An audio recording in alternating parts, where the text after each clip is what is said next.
Alam mo ba kung bakit may mga babae na kahit gaano mo pa siya pinapansin, pinapasaya o sinusubukang i-impress, parang hindi ka talaga na-attract sa kanila? Maraming lalaki ang nagkakamali sa approach nila. Laging sumusunod sa gusto ng babae, laging nagpapakita ng sobra-sobrang effort at palaging sinusubukang maging perfect sa mata niya. Pero sa totoo lang, hindi yun ang sikreto ng attraction. Ang tunay na power ay nakabase sa psychological triggers at subtle manipulation techniques na nagpapalabas ng curiosity, excitement at interest ng babae sa iyo kahit hindi niya agad namamalayan. Dito papasok ang pinaka-importanting bahagi ng video na ito at dito ko rin ipapakilala ang sarili ko sa iyo. Ako nga pala si Zymer, ang iyong master sa larangan ng paraan para hindi ka mamanipula ng babae. Pero bago ang lahat, shoutout sa mga loyal kong subscribers. Kayo ang inspirasyon ko sa paggawa ng mga ganitong content. Sa video na ito, kausapin kita parang one-on-one para maintindihan mo ang bawat tip at strategy na gagamitin mo sa totoong buhay. Hindi lang para mapasaya ang babae, kundi para maging hooked siya sa iyo sa pinaka-subtle at strategic na paraan.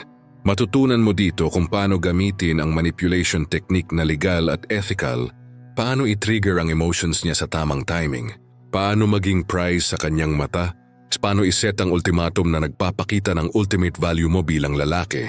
Ang bawat tip ay nakafocus sa mindset, timing at psychological leverage para hindi ka lang basta kaakit-akit, kundi hooked siya sa'yo sa deepest level. Kaya samahan mo ako sa bawat minuto ng video na ito. Sundan mo ang bawat strategy at sisiguraduhin kong matatandaan mo ito. Sa dulo ng video, makukuha mo ang blueprint para maging confident, dominant at irresistible sa babae na gusto mo at higit sa lahat, may establish mo ang tunay na power mo sa laro ng attraction. Gamit ang dark manipulation technique. Dark Manipulation 1, paano gamitin ang subtle manipulation para maging irresistible sa babae.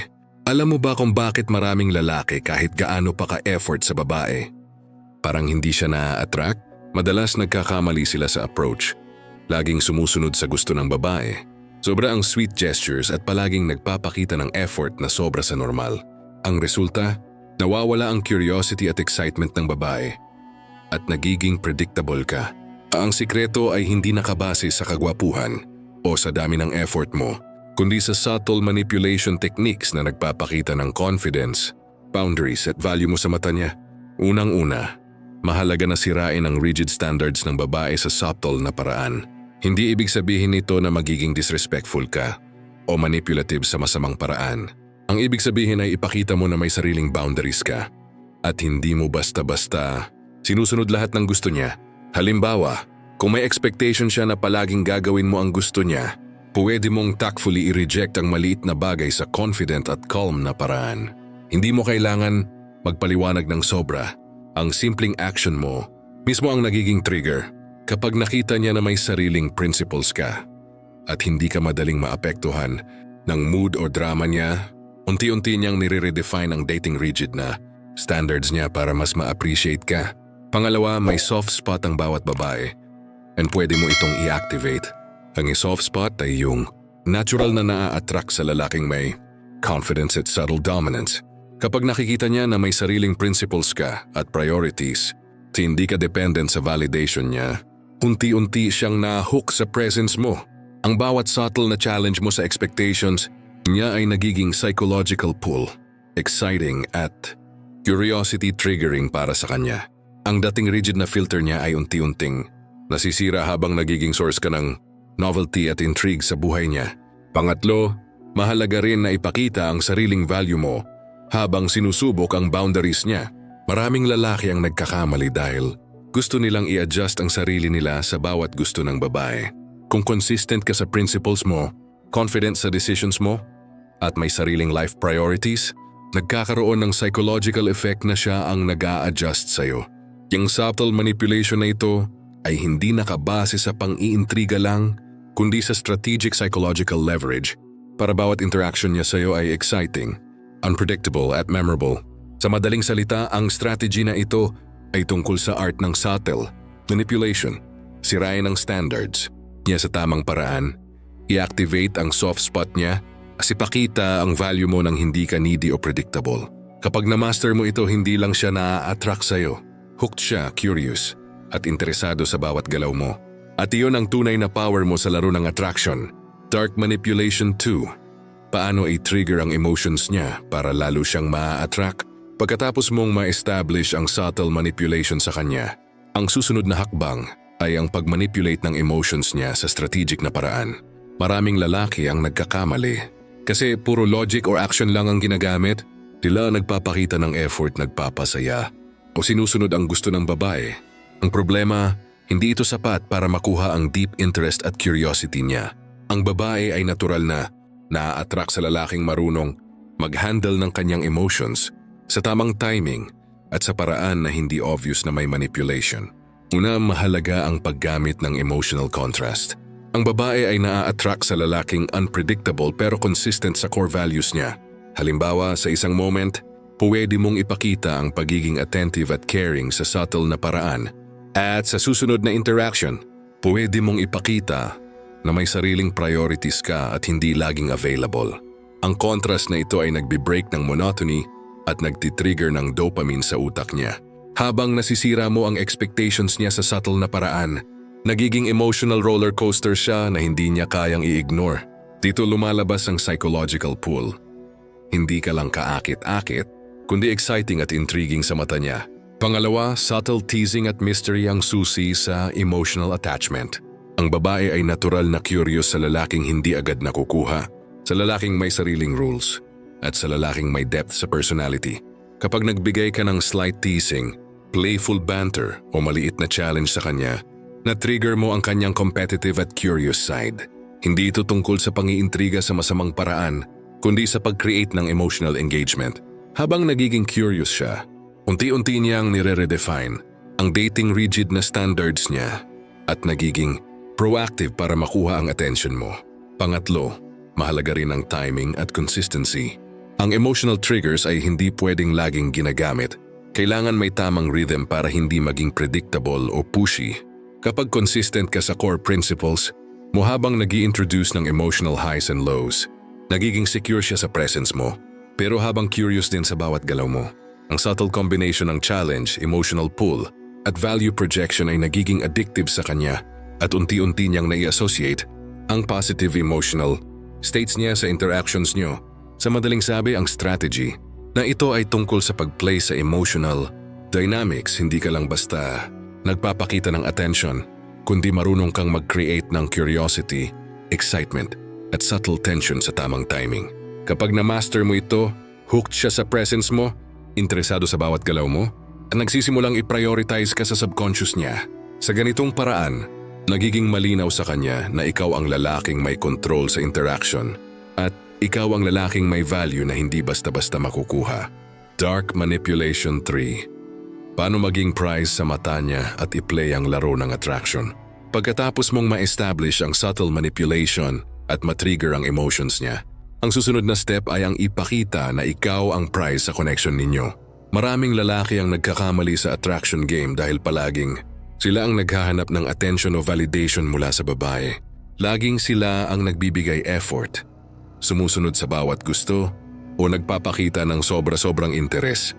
Kapag ganito, nagiging predictable at ordinary ka sa mata ng babae at nawawala ang excitement.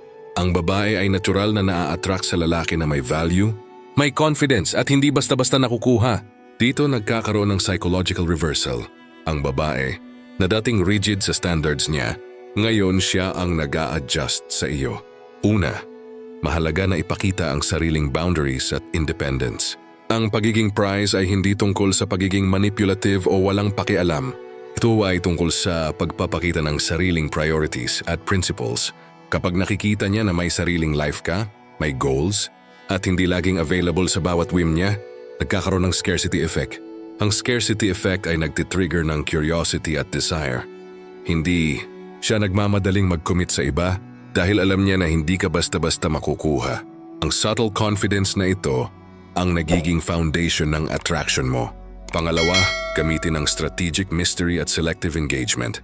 Ang babae ay natural na na-attract sa lalaking may depth, may layers na hindi agad nakikita at hindi madaling ma-figure out. Kapag nagpo-project ka ng value sa pamamagitan ng controlled presence, halimbawa, hindi palaging available sa chat or sa meetups, pero consistent sa core principles mo, nagiging intrigued siya sa bawat galaw mo. Habang lumalalim ang curiosity niya, unti-unti siyang nagiging emotionally invested. Ang dating rigid na standards, niya ay nagiging flexible para mag-adjust sa connection ninyo. Pangatlo, mahalaga rin ang combination ng challenge at reward. Habang pinapakita mo ang sarili mong value at hindi ka basta-basta available, pwede mong i-balance ito sa subtle rewards.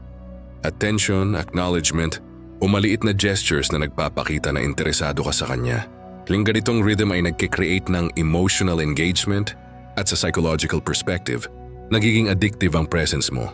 Habang siya ay naghahanap at nag-a-adjust sa actions mo, lumalakas ang perception niya na ikaw ang prize. At ikaw ang lalaking hindi niya basta-basta makukuha.